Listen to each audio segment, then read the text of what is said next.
good day guys. So ngayon dito tayo ngayon sa area kung saan maraming mais dito guys. So anita din sa bukid kay magsugba ta og mais. Anago na ni siya guys. Pwede na ni sa sugbahon. No.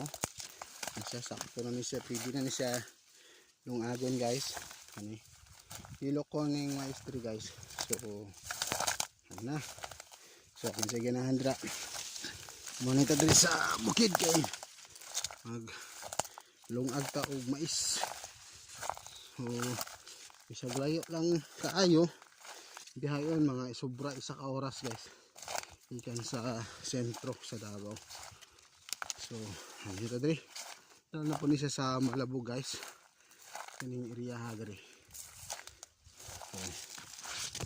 So indot ng mga mais diri. Mais. So anago na siya, anago na.